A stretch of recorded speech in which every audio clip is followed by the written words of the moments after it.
Oke, selamat sore. Kita lanjutin ya untuk praktikumnya. Sebentar.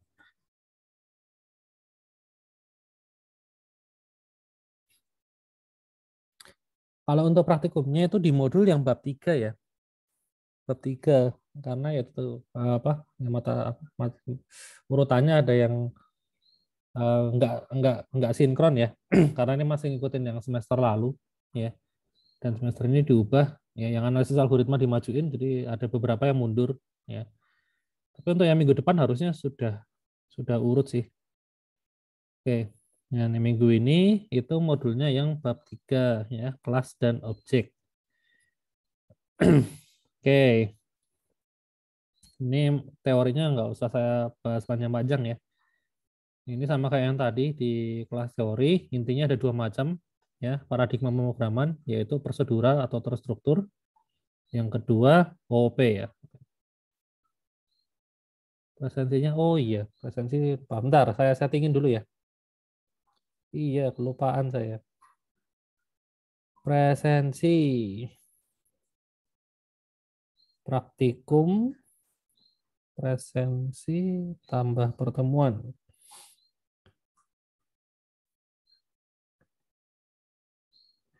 Kelas objek, kelas objek,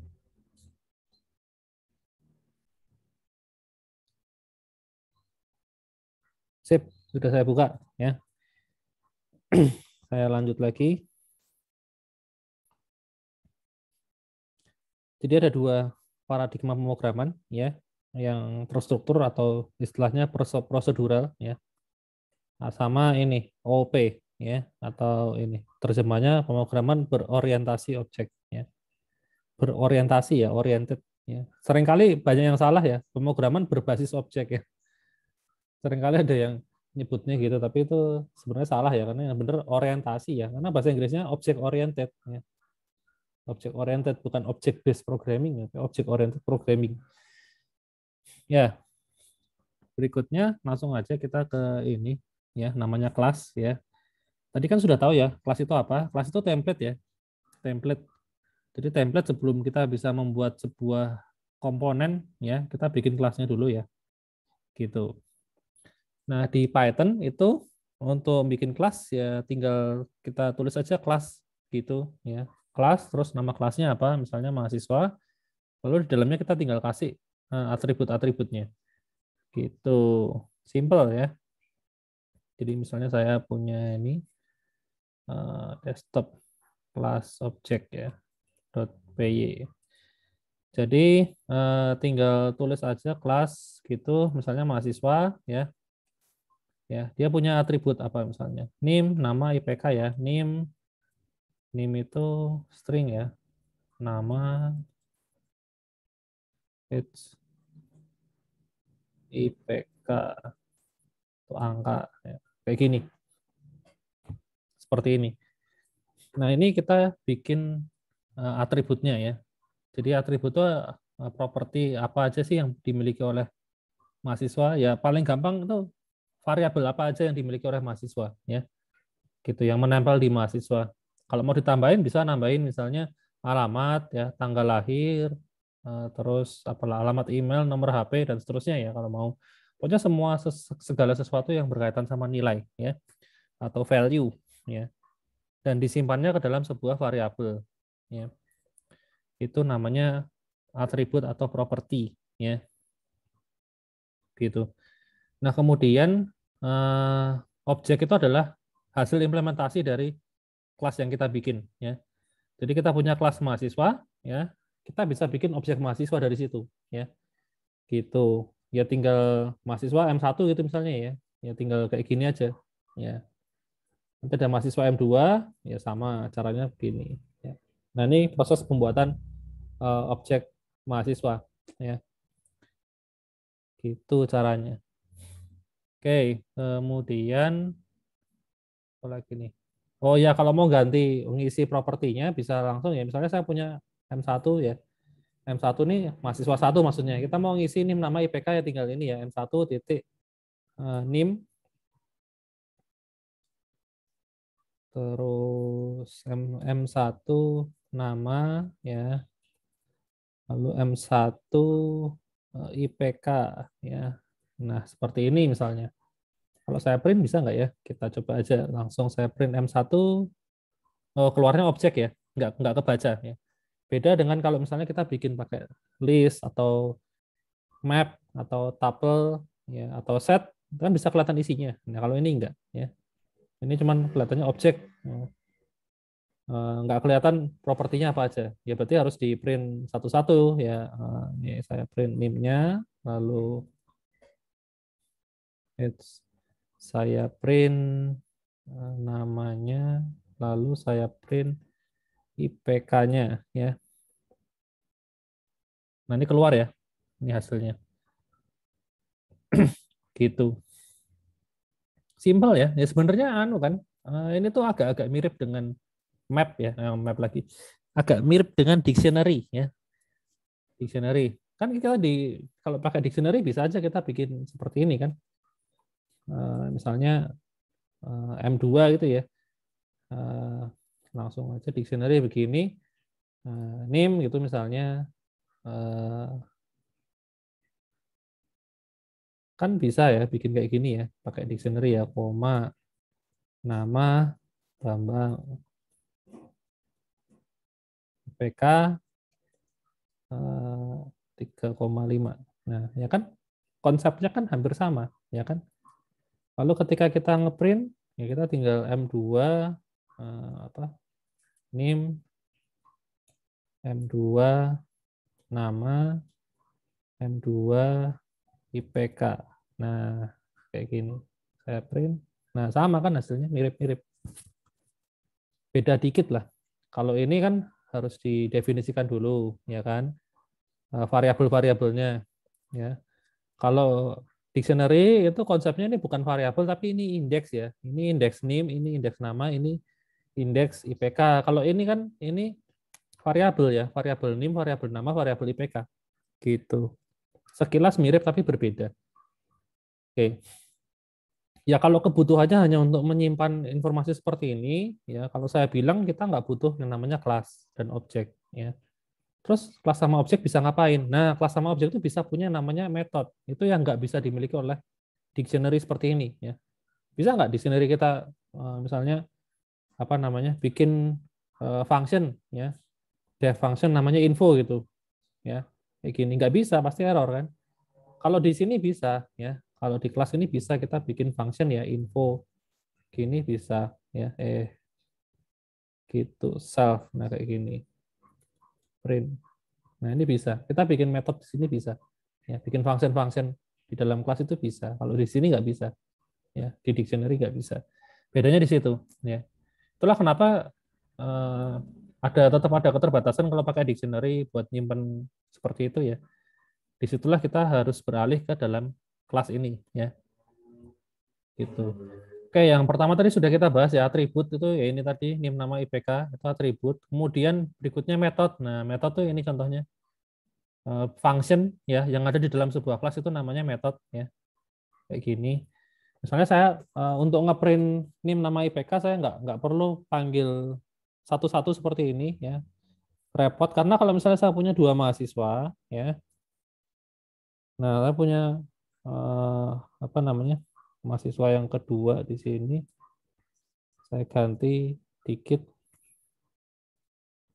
Tuh, salah pencet. Nah, ini kan kalau mau ngeprint kan repot ya. Sorry.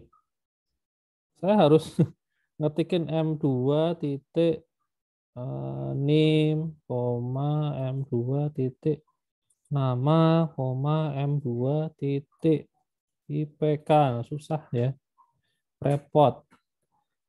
Nah, keluar hasilnya. Mending lebih gampang kalau misalnya kita pindahin aja printnya ke sini, ya, kayak gini. Ini langsung saya ganti self, ini juga self, ini juga self, ya. Nah, lalu di sini saya kalau mau ngeprint M1, saya tinggal tadi apa namanya? Info, ya. Info, M2, info juga. Nah, kayak gini.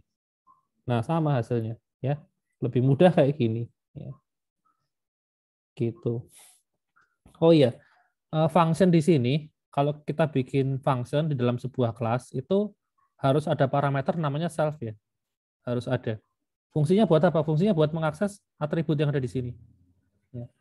Jadi harus pakai self. Ya. Misalnya di sini ada name. Ya, ini self dot underscore name. Nama, self underscore nama. IPK, self underscore IPK. Gitu. Terus, oh iya, mungkin ada yang bertanya ya, kenapa kok ini dikasih underscore? Ya, kenapa kok harus dikasih underscore? Ya sebenarnya itu cuma anu aja sih, style aja ya. Kalau apa namanya di misalnya gini, katakanlah saya di sini punya ini function ya, hitung gitu ya, buat bedain parameter yang ada di kelas itu sama parameter yang ada di sini ya. Misalnya di sini saya punya parameter name ya, nah kayak gini. Terus saya print ya self dot name, name gitu misalnya. Nah kan di sini ada dua NIM ya. NIM yang satu ini NIM yang dikirimkan oleh ini sebagai parameter di fungsi hitung. Sedangkan yang underscore NIM itu parameter yang ada di mahasiswa sini. Tujuannya untuk membedakan itu sebenarnya. Ya. Jadi kalau pakai underscore itu artinya ini variabel ini dimiliki oleh kelas tersebut. Tapi kalau tanpa underscore seperti ini variabel lokal. Ya. Hanya ada di function itu, nggak ada di function yang lain. Gitu. Sebenarnya cuma buat penanda aja ya. Aslinya kalau mau ya bisa aja sini tanpa underscore ya. Kayak gini ya nggak apa-apa gitu. Cuman uh, udah kebiasaan dari dulu seperti itu ya. Ini ya bisa aja kalau mau ya kayak gini bisa. Karena itu style, apa namanya style dari bahasa C++ ya. OOP di C++ itu kayak gitu ya. Stylenya ya. Harus apa? Nggak harus sih. Tapi hampir semuanya itu selalu pakai underscore ya untuk atribut-atribut yang dimiliki oleh ini apa kelas tersebut ya gitu. Jadi mungkin ada yang bertanya-tanya ya kenapa kok harus ada underscore-nya ya alasannya sebenarnya itu sih ya masalah kebiasaan aja gitu. Aslinya nggak pakai juga nggak apa-apa ya. Langsung NIM nama IPK gitu juga boleh ya. Gitu. Oke, ini contohnya apa sih metode ya. Kartu kredit itu ada nomor kartu, nama pengguna, limit sama saldonya, lalu bisa set nomor kartu, set nama pengguna. Oke, misalnya di sini eh, apa namanya? Aslinya ya, aslinya itu kita nggak boleh langsung mengganti dengan cara seperti ini ya. Aslinya nggak boleh mengganti data tuh langsung tembak kayak gini nggak boleh ya. Karena kalau caranya kayak gini, misalnya nih IPK ya, saya set 5 gitu ya, saya print, ya keluarnya 5, bener kan? Nah ini kan nggak kacau ya, IPK kan nggak mungkin 5 gitu loh ya. Sementara saya set 5 tuh bisa, nah harusnya tuh gini, apa namanya ada fungsi misalnya ganti IPK gitu ya misalnya, save lalu IPK. Nah ini tinggal save.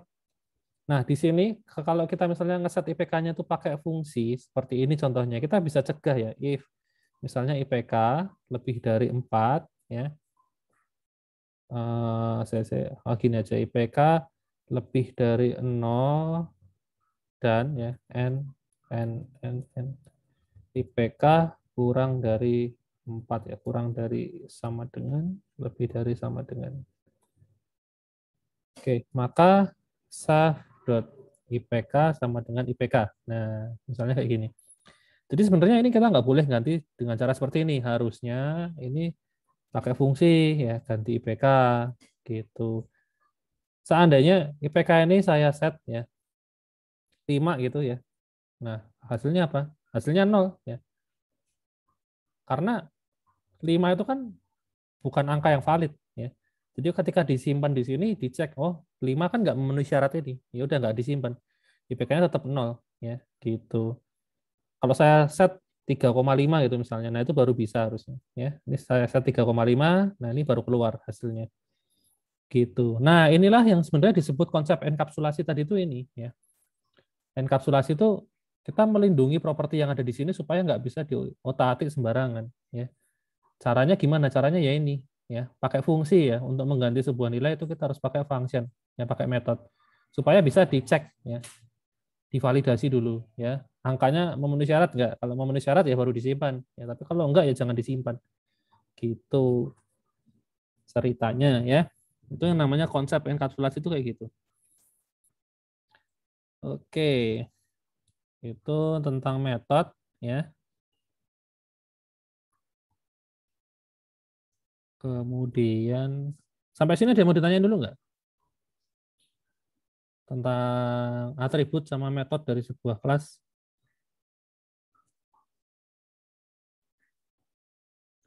Sebenarnya kan intinya atribut itu hanya variabel biasa ya. Ini variabel biasa, sedangkan metode itu ya function biasa kan kayak gini kan.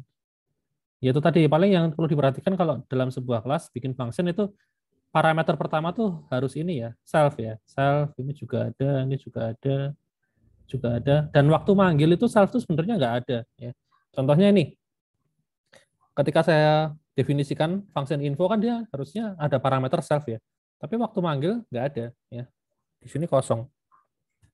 Karena self itu sebenarnya hanya berlaku di sini aja, tapi ketika dipanggil dari luar tuh self tuh nggak ada sebenarnya.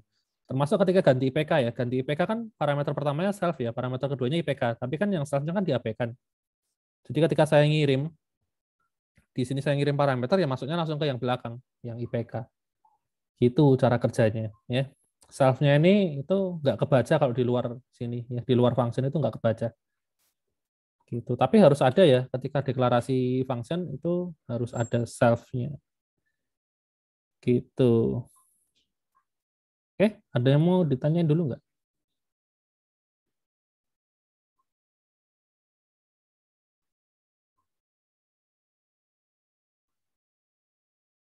Nggak ada, masih gampang lah ya. Oke, berikutnya apa? Konstruktor. Nah, ini mulai agak susah nih. Ya, jadi gini, kan kita kan nggak boleh ini ya, ngeset name, nama kayak gini langsung kan nggak boleh ya. Ini dilarang ini, ilegal harusnya langsung pakai sama dengan gini ini nggak boleh. Ya. Nah, terus gimana? Apakah kita harus bikin satu-satu ya fungsinya? Misalnya saya bikin dev ganti nama, terus ada lagi dev ganti IPK, ya kayak gini. Ya memang sebenarnya harus bikin kayak gini satu-satu ya. Jadi untuk setiap ini, setiap atribut itu kita harus bikin istilahnya setternya ya. Jadi ini fungsinya harusnya namanya sebenarnya yang umum adalah set IPK ya. Ini saya ganti set IPK gitu. Nah karena di sini ada tiga name nama IPK, maka saya harus bikin semuanya ya. Jadi ya sebenarnya harus ada ini juga set name ya, self name. Nah kalau name kan mungkin ya saya nggak usah bikin validasinya lah ya. Meskipun harusnya ada ya, NIM itu wajib 8 karakter misalnya kayak gitu ya. Semuanya harus berupa angka ya. Lalu ini self nama self dot underscore nama sama dengan nama. Nah, harusnya kayak gini. Kayaknya di modul juga kayak gitu ya. Mana tadi? Nah, ini ya kan.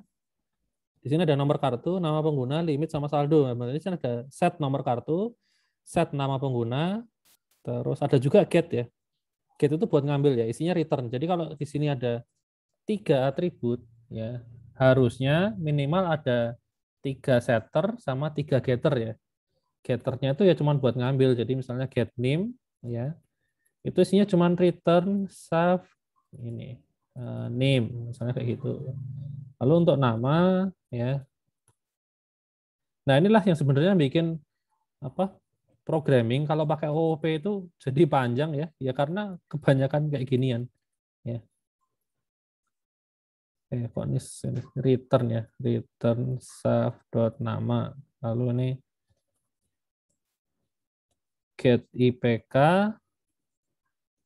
return save IPK. Nah, ya ini. Cuman buat nyimpen data mahasiswa aja kita harus bikin panjang ini ya. Ya memang ya harus kayak gitu. Harus seperti itu. Kalau di Python tuh sebenarnya nggak terlalu berguna karena ya itu tadi ya, nggak ada namanya access modifier. Jadi kita mau tembak langsung ke sini juga bisa aja. Tapi kalau di bahasa yang lain itu ini sangat berguna ya, bikin-bikin kayak gini ya. Untuk validasi kayak gini loh. Ya kebetulan kalau data mahasiswa di sini yang saya bikin validasi hanya IPK-nya ya. Meskipun sebenarnya harusnya dikasih validasi semua ya. Kayak tadi ya, NIM harus 8 karakter semuanya angka. Kalau nama harus alfabet semua, nggak boleh ada angkanya. Kan kayak gitu ya. Ya dan seterusnya gitu. Oke, nah tadi berikutnya kita masuk ke ini konstruktor ya. Nah, konstruktor itu Ini kan sebenarnya anu ya, ketika kita bikin objek mahasiswa ya, kayak gini nih. Saya bikin objek mahasiswa M1. Lalu kan saya harus ngeset name-nya, harus ngeset namanya. Nah, kalau saya bikin satu-satu kayak gini ya. Ini saya ganti ke set name gitu. Kan harusnya gini nih, yang bagus. Cara yang bagus kan pakai ini function ini ya. Set nama bagus. Nah, sekarang kalian bayangin ya, kalian bayangin kalau misalnya nih saya atributnya ya di mahasiswa ini atributnya kan ini cuma 3. Lalu saya tambah atributnya ada 20. Kalian kan kalau ngisi data di kampus kan datanya banyak ya, ada banyak banget ya. Ada tuh tanggal lahir, ada alamat, tempat lahir, nomor HP, email, terus apa lagi nama orang tua, sekolah asalnya dari mana, alamat sekolah asal, jurusannya apa, ya sampai 20-an. Nah, bayangin kalau misalnya ada 20 data. Berarti kita harus panggil satu-satu kan, misalnya set alamat gitu ya, alamatnya di mana, lalu M1 set HP ya, dan seterusnya kan panjang ya. Dan itu kan dilihat tuh nggak enak ya, boros banget barisnya ya. Nah, sementara kan di sini kan semua harus diisi ya, pasti ada isinya gitu loh. Nah, di programming itu ada cara untuk menyelesaikan itu ya. Solusinya ada supaya kalian nggak nulis satu-satu seperti ini ya. Pakai yang namanya konstruktor ya. Konstruktor itu semua nilai itu langsung ditampung jadi satu ya. Jadi kita cukup panggil ini name-nya saya pindah ke sini ya. Lalu berikutnya namanya ya saya taruh sini. Lalu IPK-nya saya taruh di sini. Ini saya hapus. Nah, kayak gini. Kan lebih enak dilihat kan. Satu baris doang ya. Kayak gini kan lebih enak ya dilihatnya ya. Betul nggak? Nah, sekarang permasalahannya di sini cara bikinnya gimana untuk handle-nya. Nah, itu pakai namanya init ya. Nah, namanya init. Init ya, kayak contoh di sini. Lalu parameter pertama tetap self ya. Parameter kedua sesuaikan aja dengan yang ada di sini ya. Ini kan name, nama, lalu IPK ya kan. Ya udah kita bikin aja name, nama sama IPK ya. Lalu di sini isinya apa? Nah, di sini isinya tinggal self titik misalnya tadi urutannya apa ya? Name ya. Self nama ya. Nama ya. Self titik PK. Nah, isinya tinggal seperti ini aja ya. Selesai. Ini kan lebih kalau dari eksekusinya lebih enak yang cara ini kan. Ini cuma satu baris doang ya. Kalau saya mau bikin mahasiswa yang lain ya tinggal satu baris aja cukup ya. Mahasiswa kemudian namanya Bambang, PK-nya 4. Nah, ini tinggal print. Saya print, nah keluar hasilnya sama ya kayak yang tadi. Cuman lebih ringkas ya, satu baris doang ya untuk bikin objek ya, objek M1 sama objek M2 ya. Itu tentang konstruktor ya. Untuk memudahkan ini sih, memudahkan ngisi-ngisi atribut yang ada di sini ya. Gitu. Ya ini sama. Oke, ada yang mau ditanya dulu nggak sampai di sini? Udah cuman singkat juga ya, langsung ke guided-nya ya ini. Ada yang mau ditanyakan mungkin?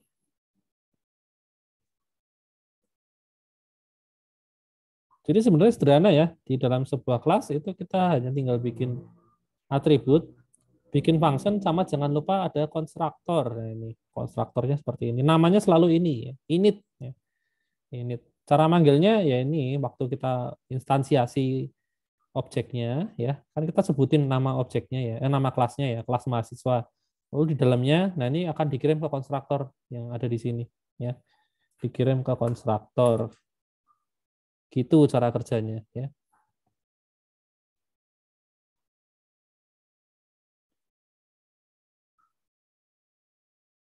Ada yang mau ditanya dulu sebelum kita masuk ke guided-nya?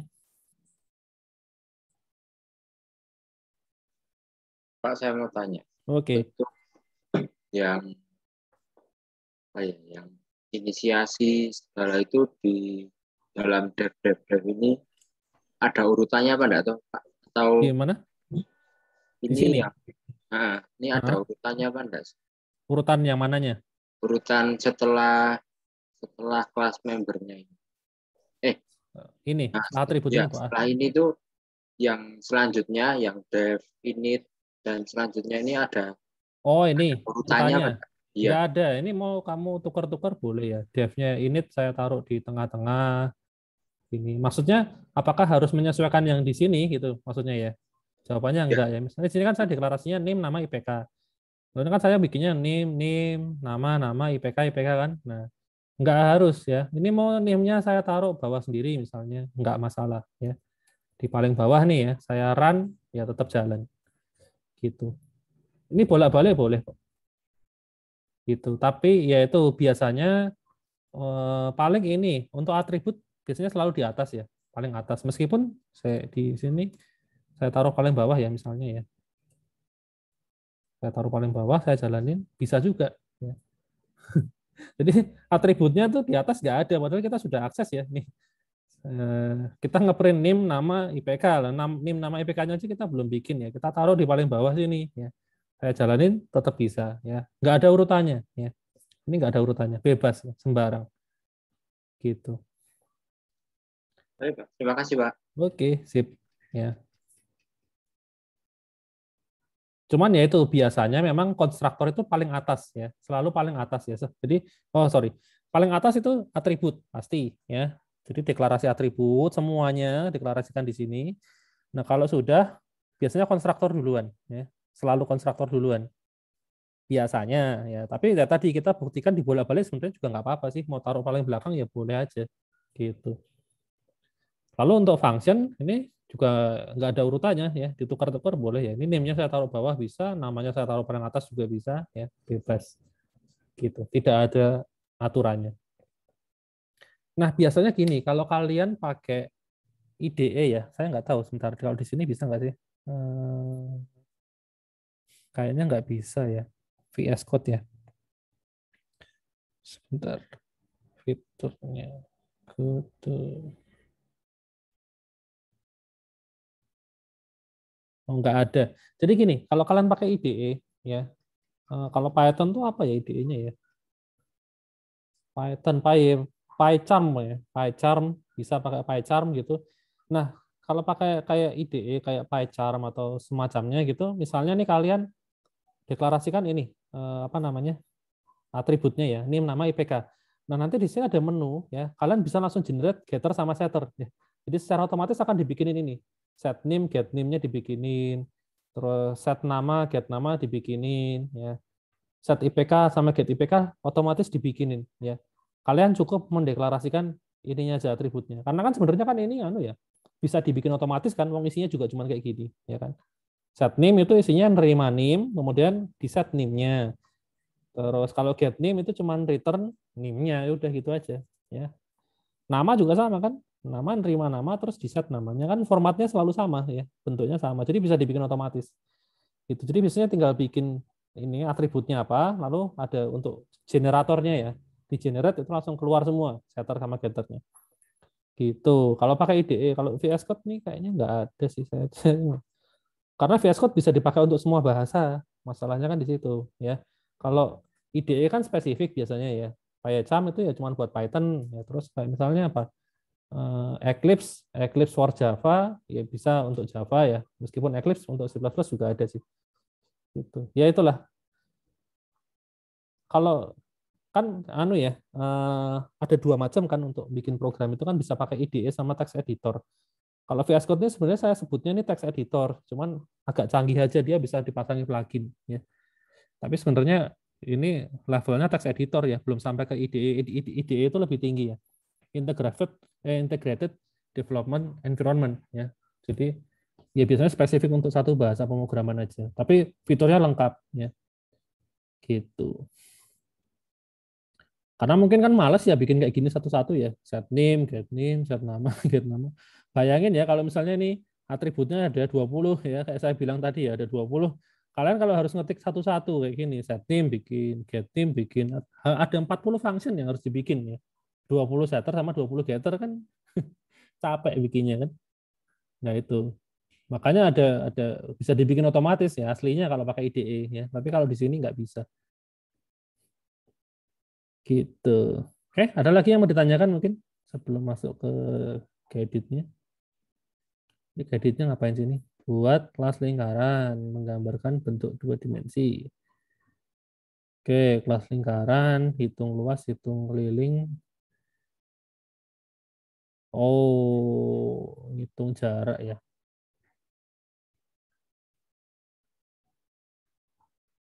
Oh, ini beda kasus ding ini. Ini tadi itu lingkaran ya.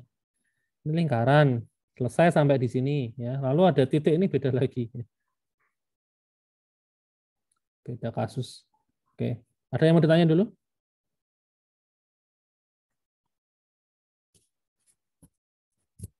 Nggak ada? Ya sudah. Lanjut ya. Oke. Di sini kasusnya adalah kita diminta untuk menyelesaikan permasalahan lingkaran ya. Lingkaran itu bisa ngitung luas sama keliling. Oke. Ini gampang lah ya. Ini gampang. Saya bikin file berbeda aja. Saya simpan lingkaran.py. Oke, kelas lingkaran. Tadi supaya gampang import itu ya, math ya. Buat apa sih math-nya? Oh, buat ngitung pi-nya. Ya, udahlah, pi-nya kita ambil dari math aja. Karena pi itu kan, ya kalau kita taunya 3,14, tapi kan sebenarnya nilainya kan komanya tuh panjang ya. Aslinya komanya panjang sekali. Oke, kelas lingkaran. Nah, lingkaran punya atribut apa aja? Ya, ya sebenarnya kalau kita bikin ya cuman satu aja cukup ya. Jari-jari misalnya. Ya, di sini apa? Oh ya, cuman satu. Ya, oke, jari-jari doang. Nah, kemudian lingkaran konstruktornya berarti isinya ya cuma satu ya. Yaitu ngeset jari-jari doang kan. Ini self dot jari-jari sama dengan jari-jari kayak gini. Lalu kemudian fungsinya punya apa? Oh, tadi hitung luas ya. Hitung luas karena ini menghitung ya, hitung hitung luas, maka di sini langsung return aja ya. Langsung balikin hasilnya gitu loh. Nah, luas lingkaran rumusnya apa? Ya, pi ya kalikan jari-jari kuadrat ya, self dot jari-jari ya. Kalau mau gini bisa sih. Saya kurung. Nah, kayak gini. Kalau di sini gimana? Oh, ini satu-satu ya. Kali jari-jari, kali jari. Ya sama aja lah. Kalau ini saya pangkat 2 kalau di sini ya. Kemudian hitung keliling. Nah, rumusnya keliling lingkaran itu kan anu ya, pi kali diameter kan. Ya berarti mat dot pi ya kalikan self titik jari-jari. Diameter kan 2 kali jari-jari ya. Ya kali 2 aja berarti gitu. Nah, ini sama juga ya. 2 kali jari-jari. Nah, saya jari-jari kali 2. Selesai ya. Berikutnya apa lagi? Oh, cuman itu doang ya. Oke. Lalu misalnya saya coba pakai ini tadi ya, file yang tadi apa sih nama file saya? Desktop class object ya. Ya, saya coba di file ini nih. Ini mahasiswa ini semuanya saya hapus ya. Lalu saya import lingkaran gitu. Kemudian saya bikin objek L ya dari lingkaran kayak gini ya.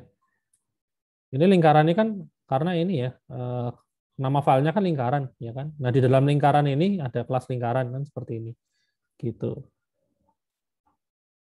Nah, atau kalau mau bisa pakai from ya. Pakai from juga bisa kayak gini supaya nggak usah pakai ini depannya ini. Jadi ini saya bikin from lingkaran, langsung saya import kelasnya ya. Maksudnya from file lingkaran itu saya ambil kelas lingkaran supaya seolah-olah ada di sini kelasnya gitu. Jadi ini bisa langsung kayak gini. Oke, kemudian suruh masukin jari-jari. Misalnya buat gampang atasnya 7 gitu aja ya. Kelipatan 7 kan supaya mudah kan. Lalu saya print misalnya L titik hitung luas ya. Ini luas titik 2 sama saya print ke keliling. L titik hitung keliling. Kita lihat hasilnya. Nah, ini dia. Luasnya 153,9 sekian. Biasanya kalau kita ngitung pakai rumus 22/7 itu ketemunya 154 pas ya. Terus kelilingnya 44. Biasanya gitu. Emang aslinya itu ya nggak nyampe ya. Aslinya ini 153, ya, sekian sekian sekian ya. Gitu. Jadi biasanya memang kalau kita bikin kelas itu dibikin di file terpisah seperti ini, lalu diimport. Kenapa kok dibikin di file terpisah? Karena biasanya yang ngerjain beda orang ya. Jadi biasanya kan kerja tim nih. Ada orang yang tugasnya bikin kelas lingkaran, lalu ada orang yang tugasnya pakai doang ya. Di sini saya tinggal pakai, misalnya saya pokoknya tahunya hitung luas ya, keluar hasilnya luas lingkaran, keliling saya tahunya hasilnya kelilingnya sekian itu. Saya nggak perlu tahu ini prosesnya gimana karena ini udah urusannya teman saya gitu. Saya cuma tinggal pakai doang ya. Seperti itu. Ini untuk yang lingkaran ya. Berikutnya titik. Wah, ini agak rumit sih kalau yang ini ya. Ini ngomongin titik koordinat ya. Koordinat mungkin saya ini dulu cari ada nggak ya toolsnya ya. Dia koordinat.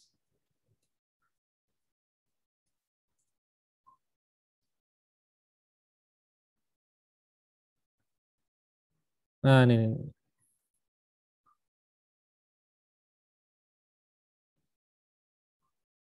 Sebentar, saya share. Saya nemu toolsnya online nih. Ya, ini kan anu ya. Apa namanya? Eh, eh, koordinat ya. Titik itu kan titik di sini kan anu ya. Dia punya apa namanya? Punya koordinat X sama Y ya, berdasarkan sumbu kartesian, ya kan? Kalau misalnya saya punya titik 1,2 ya, X-nya 1, Y-nya 2, berarti kan tempatnya di sini. 1 kan di sini, 2 kan di sini, ya kan? Saya bisa tambah di sini, namanya piye. Yang tadi gimana sih?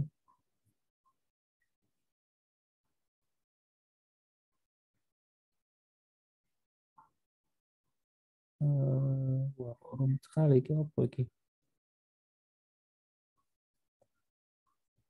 Langsung saya tambah 1,2 gitu. Oh, bisa keluar nih ya, ini 1,2. Lalu kalau saya punya titik 3,1 gitu misalnya. Nah, berarti X-nya 3 di sini. Y-nya 1 kan di sini kan. Keluarnya titiknya di sini ya. 3,1. Nah, kayak gini. Ya. Nah, sekarang kalau misalnya nih, kita pengen ngitung jarak antara dua titik. Dari sini ke sini itu jaraknya berapa sih? Ya, ditarik garis lurus, terus dia makan berapa kotak. Nah, itu kita pakai rumus ini, rumus jarak itu. Tujuannya itu. Ya. Rumus jarak itu tujuannya itu.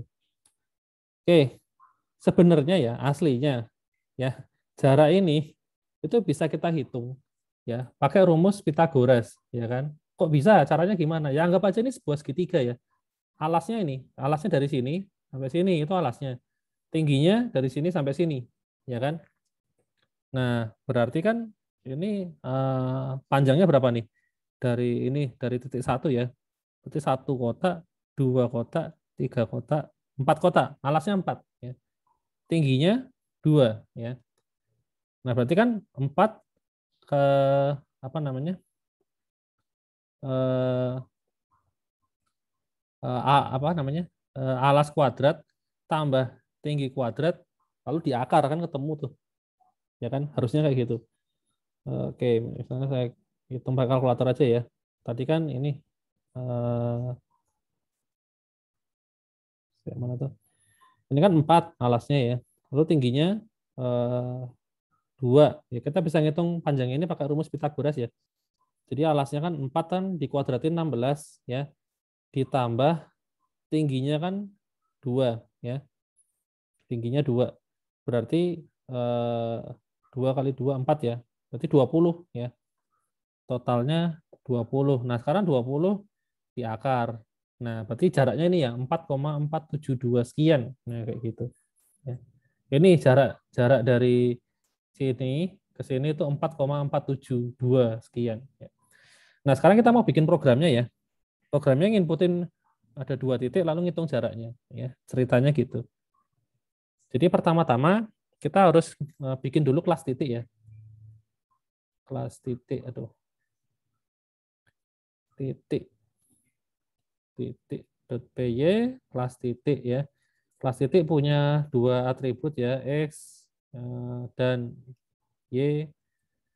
Lalu ada konstruktor self dot underscore x. Sorry, ini harus nerima ini ya, x sama y juga. Ini x self dot y sama dengan apa namanya y. Kemudian di sini, aduh,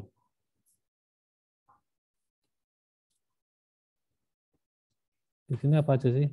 Oh, getter sama setter ya. Getter setter, oh dipakai di sini. Udah, saya kasih aja def get x return self, oh selfnya lupa. Self underscore x lalu def get y ya self lagi return self dot y ya. Lalu nah di sini kita ngitung rumus jarak ya terhadap titik lain. Nah, kita bisa nerima parameter berupa titik ya. Gitu. Titik ini itu kelas titik yang lain yang mau dibandingin dengan ini. Nah, rumusnya ini ya. Rumusnya math.sqrt. Nah, ini saya copy aja lah ya, panjang soalnya. Dah. Oh, ini lupa import ya. Import math. Terus oh ini pakainya T ya. Ini saya ganti titik T. Nah, oke. Itu rumus ini itu sebenarnya ini ya. Hasil dari yang ini ya. XI min XJ kuadratin plus XYI min YJ kuadratin ya. Ini sebenarnya rumus ini namanya adalah Euclidean distance ya. Nah, ini oh ada di sini. Euclidean distance ya, nama rumusnya. Aslinya kalau kalian perhatikan baik-baik, ini aslinya adalah rumus Pitagoras ya. Seandainya nilai J-nya itu 0, XJ-nya ini 0 dan YJ-nya ini 0 itu sebenarnya sama dengan rumus Pitagoras persis ya. Cuman kalau rumus Pitagoras kan diasumsikan eh, titiknya ini selalu ada di posisi ini 0 ya. Kalau yang apa namanya eh, titik yang di atas kayak gini itu selalu diasumsikan x-nya 0 ya. Sorry. Ya x-nya 0 ya. Ini kan x-nya 1 nih, ya x-nya 0 selalu nempel di sini. Lalu yang ini y-nya yang 0 ya di sini. Jadi garisnya tuh selalu dari ini nempel ke titik 0. Tapi kan ini enggak ya di tengah-tengah gitu. Aslinya sama. Oke, ini sudah. Sekarang kita buktikan ya. Kalau misalnya saya anu aduh sorry. Saya coba import from titik, saya import titik ya. Saya masukin sama persis dengan yang ini. Titik pertama 1,2 ya. T1 ya. 1,2, lalu T2-nya 3,1 ya. 3,1. Lalu saya print ya. Jarak dari titik 1 ya diambil jarak dengan terhadap titik 2. Nah, kayak gini cara makainya. Berapa hasilnya? Kita cetak. Nah, ini 2 loh, kok cuma 2, kok beda ya? Sama tadi ya, saya ya. Saya 4,47. Ini separohnya ya, sebentar.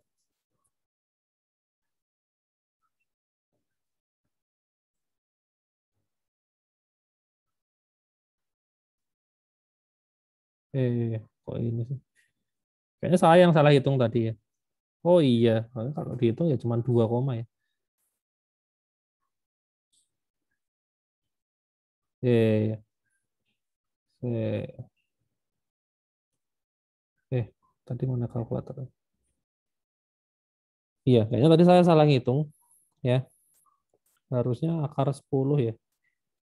Kalau akar 10, 10 di akar, bukan. Sebentar, ini kan berarti kan 2. Oh, iya, tadi saya salahnya tuh ini. Nah, saya perbesar segini kan. Ini saya ngitungnya 4 ya. 1, 2, 3, 4. Padahal kan ini 1 sampai 3 kan jaraknya kan 2 kan. Ini tuh segini harusnya 2. Saya tertipu kotaknya ini ada 4 kotak loh. Harusnya saya kecilin. Nah, ini baru benar ya. Ini 2 kotak ya. 2 kotak dikuadratin kan 4 ya. Terus yang ke atas ini kan 1 ya. 1 dikuadratin juga 1. Jadi 4 tambah 1 ya. 5. Kok kalender. Jadi harusnya akar 5 ya. Akar dari 5 adalah, nah betul ya. Oke. Nah ini sama ya hasilnya ya, sama kalkulator ini ya. Ini sama. Ini saya ngitungnya tadi pakai rumus Pythagoras yang di sini. Kalau yang sini di program itu pakai Euclidean distance ya. Mana tadi? Ya ini, oh iya. Ini tadi kan saya zoom. Nah, ini kan jadi 4 kotak ya. Saya ngitungnya 4 ya. 1, 2, 3, 4. Yang ini 2. Padahal ini kan ini 1 ke 2 kan cuma 1 harusnya. Ini kan setengah gitu loh. Harusnya saya zoom out dulu. Nah, ini baru keluar yang benar. Gitu. Ada chat. Maaf Pak, mau tanya. Oh ya, silahkan.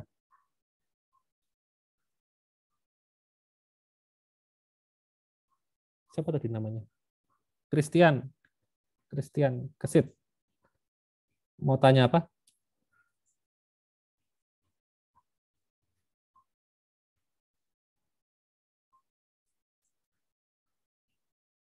Halo? Oh, ini. Udah Pak. Belum. Oke. Sip. Siap. Gitu ya ceritanya ya. Itu yang tentang titik ini ya. Rumusnya pokoknya ngikutin aja lah ya. Kalau bingung, kita nggak fokus ke rumus ini kok. Kita fokus ke kelasnya ya. Rumusnya kan tinggal ngikutin aja. Ya pokoknya itu ketemulah jarak dari sini ke sini ya. Kalau mau ditarik garis lurus ya, misalnya satu kotak ini 1 senti ya, ya nanti ketemu sekitar 20 sentian ya. Jadi kan kali 10 nih, ya kan? Enggak deh, kali 5 ya, berarti sekitar 10 senti ya. Misalnya satu kotak ini 1 senti gitu loh, ya. Berarti ini sekitar isi 11 lah ya, 11, kan ini tinggal dikali 5 aja. Gitu. Kalau mau pakai penggaris gitu misalnya. Ya. Ada lagi yang mau ditanyakan mungkin? Udah habis ya nih ya, sampai titik doang ya. Iya ya.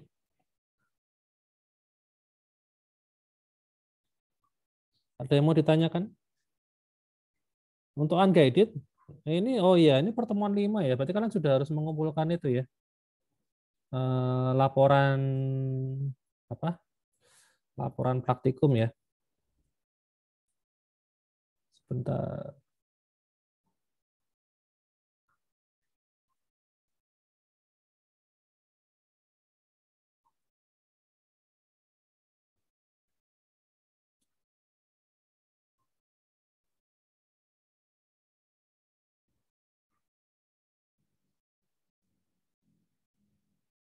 Oh, belum ada sih. Ya nanti nunggu Pak Yuan bikin di sini ya. Jadi mulai pertemuan 5 kan sudah ya, penilaian laporan ya. Untuk template-nya belum juga. Oke, ya nanti tunggu aja. Nanti coba saya tanya karena yang apa namanya? Ngisi ininya Pak Yuan ya. Gitu. Saya tinggal ngikut aja supaya seragam gitu. Oke, intinya itu nanti kalian diminta ngerjakan ini ya, unguided ini ada 2 soal ya, dikerjakan gitu. Terus kemudian dikasih penjelasan ya, dikasih penjelasan sama ini apa namanya teorinya juga ya. Ada template-nya nanti ya, pakai template, ada template laporan docnya gitu. Tunggu aja nanti, pasti diumumkan ya. Gitu. Pengumpulannya H-1 praktikum ya. Jadi kalau misalnya kita kan ini hari Senin, berarti kalian paling telat itu besok Minggu ya. Ini kan Senin ya, H-1-nya kan Minggu. ya paling telat kalau praktikumnya Selasa ya ngumpulnya paling telat Senin gitu karena praktikumnya harinya beda-beda kan gitu. Ada yang tanya, Pak, praktikum ini nggak ada post test macam-macam kayak Alpro gitu. Nggak ada ya, adanya yaitu apa namanya, ya ini penilaiannya kan pakai ini ya, nilai pretest sama kuis ini juga masuk ke praktikum. Jadi kalian hanya ngerjakan satu kali, tapi masuk ke apa namanya langsung dua mata kuliah, yang satu untuk teorinya, satu untuk praktikumnya. Ya, sebentar untuk yang detailnya mana ya di pertemuan satu ya.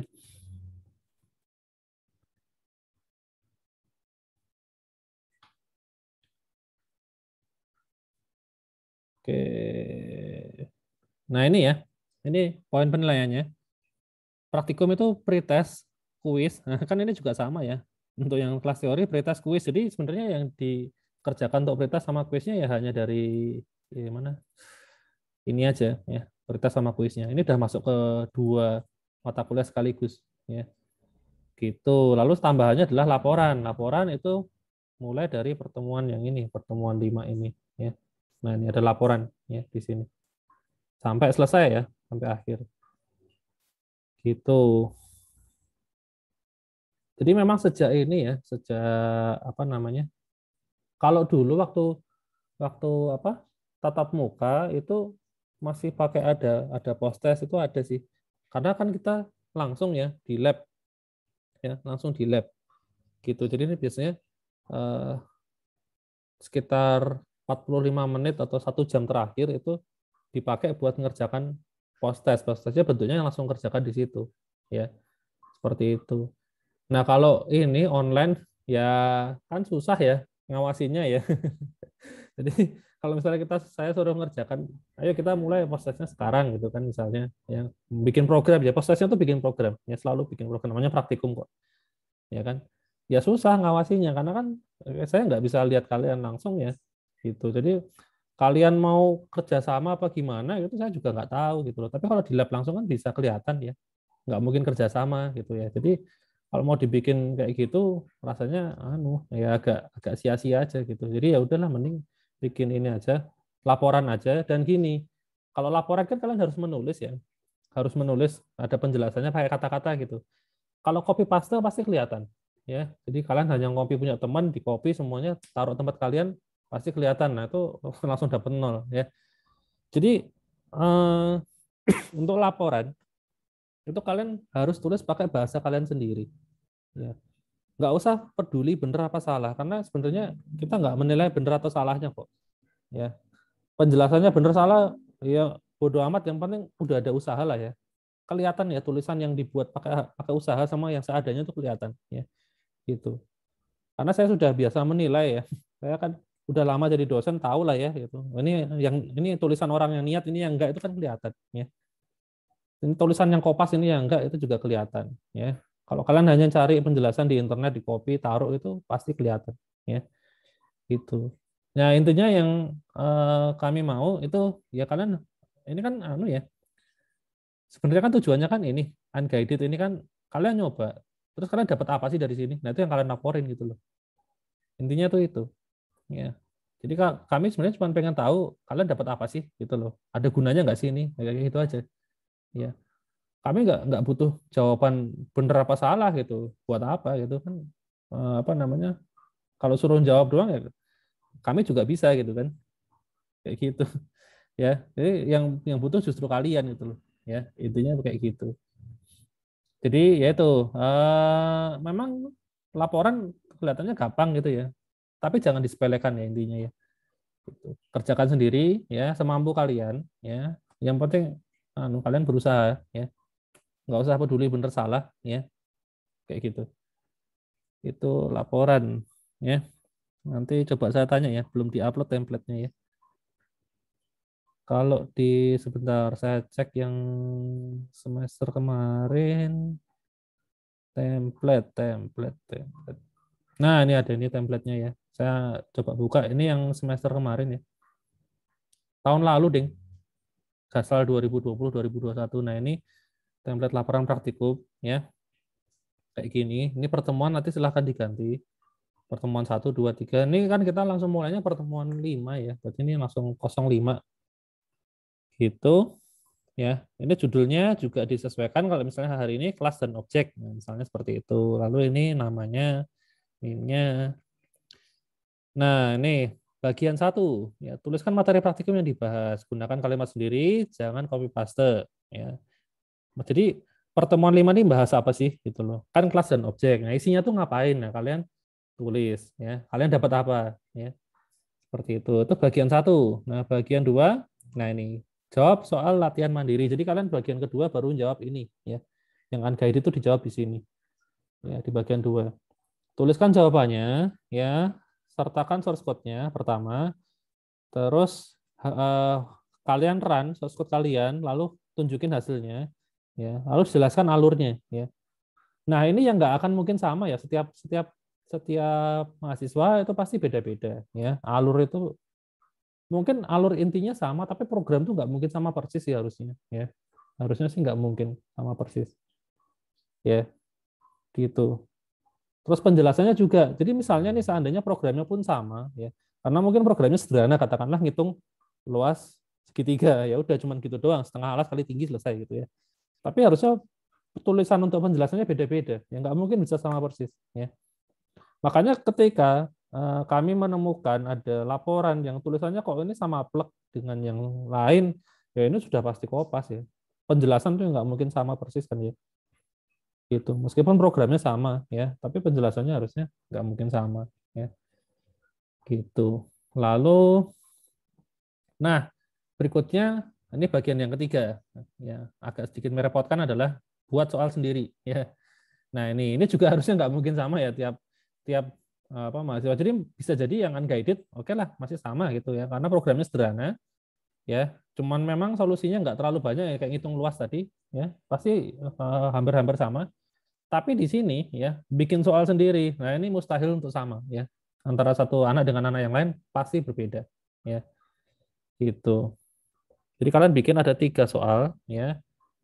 Eh, Disarankan kalau bisa ada soal yang gampang, sedang dan sulit ya. Gitu. Jadi yang berkaitan sama kelas dan objek ya. Yang bikin soal kayak gini ya, bikin soal kayak gini, bikin yang gampang misalnya apa, buatlah objek mahasiswa gitu misalnya 3 objek, parameternya ini dah, itu kan gampang tuh. Gitu. Ya kalian sendiri yang menentukan ya, seberapa mudah, seberapa sedang, seberapa sulit ya. Bukan kami yang menentukan tapi kalian sendiri ya. Nah, karena ini sangat bebas, makanya saya bilang ini mustahil untuk sama gitu. Jadi kalian kalau kopas itu pasti kelihatan ya. Makanya kalau begitu kelihatan ini ada indikasi kopas, tanpa basa-basi langsung kasih 0 ya. Gitu. Kemudian, nah kalau bagian 4 sih, kalau misalnya nih kalian nggak apa-apa ya ngambil source code dari internet, boleh-boleh aja. Ya silahkan. Tapi tolong dimasukkan di sini ya. Gitu. Tulis di sini ya. Termasuk kalau kalian minta bantuan teman Anda ya, tulis sama teman kalian di sini ya, supaya menghargai gitu loh. Ya. Jadi nggak asal kopas ya. Karena apa namanya? Misalnya nih ada soal yang cukup sulit ya, misalnya katakanlah menara Hanoi gitu kan, susah gitu ya, lumayan rumit. Kalian ternyata bisa jawab. Nah, source code-nya itu kalau dibaca tuh kelihatan ya, ini source code apa namanya, orang yang benar-benar pro itu ya, dari internet itu kelihatan gitu loh. Tapi kok di daftar pustakanya nggak ada. Nah, itu juga terindikasi plagiat ya. Gitu. Kalau sampai kami nemu ya source code-nya di internet ada persis, ya udah langsung 0 ya.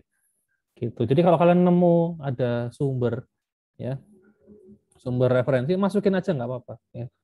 Jadi mau kopas tuh nggak apa-apa sebenarnya ya. Taruh di sini tapi ya gitu. Cuman jangan kopas penjelasannya ya. Maksudnya tadi saya bilang tuh kopas source code ya. Kopas source code itu boleh-boleh aja ya. Tapi penjelasannya tolong ini ya, pakai kalimat sendiri ya. Buat kalimat sendiri. Ini yang penting ya. Karena dengan kalian menulis itu sebenarnya terlihat ya. Maksudnya kalian tuh seberapa paham sih gitu loh. Untuk menguji pemahaman kalian kan sebenarnya dari situ. Kalian nulis sendiri ya. Gitu. Itu sih intinya ya. Ya nanti biar ini di upload sama Pak Yuan di Moodle kita ya. Gitu. Tapi kurang lebih template-nya kayak gini. Ya ini yang dipakai. Ada yang mau ditanya dulu mungkin?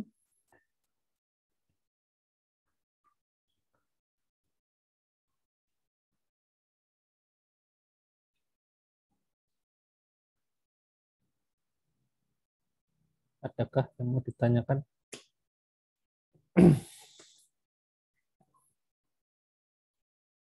Oh iya, ini apa namanya? Yang ngambil praktikum doang ada berapa banyak ya? Mungkin bisa raise hand, angkat tangan gitu. Yang ngambil praktikum saja.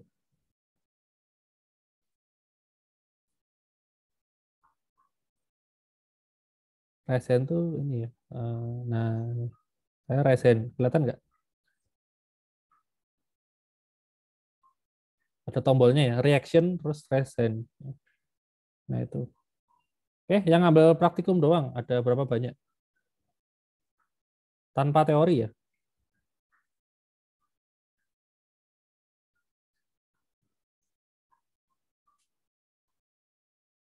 Apakah semuanya ngambil? Kayaknya ada yang ngambil praktikum doang deh. Sebentar.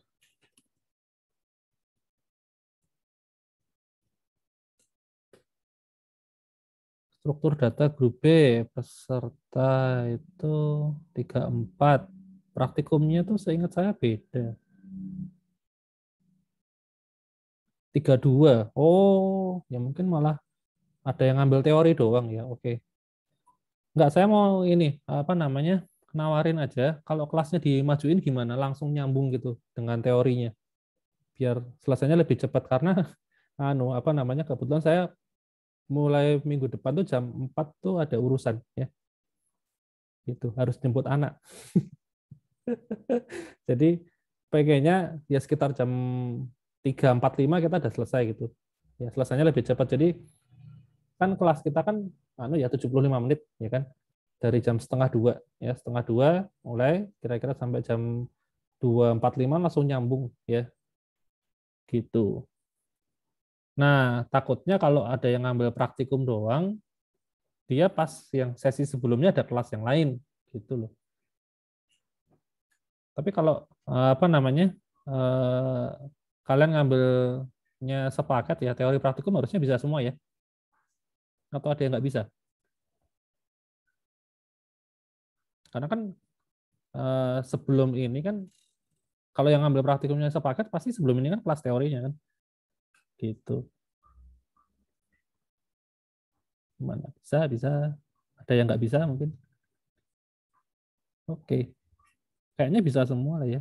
Tadi nggak ada yang ini, nggak ada yang ngambil praktikum aja ya berarti ya. Ya sudah, berarti mulai minggu depan langsung kita terusin ya, langsung apa, nyambung langsung aja ya. Jadi habis kelas teori langsung apa namanya, praktikum. Jadi estimasi jam 4 kurang sudah selesai ya gitu. Oke ya, mulai minggu depan. Oke. Ya selesainya lebih cepat. Jadi kalian bisa istirahat lebih cepat juga ya. Ya Baik, sudah Pak. kalau gitu. Oke, kayaknya semua setuju ya. Setuju, setuju, setuju. Oke, ya sudah. Ya, ada yang mau ditanyain nggak sebelum saya tutup kelasnya?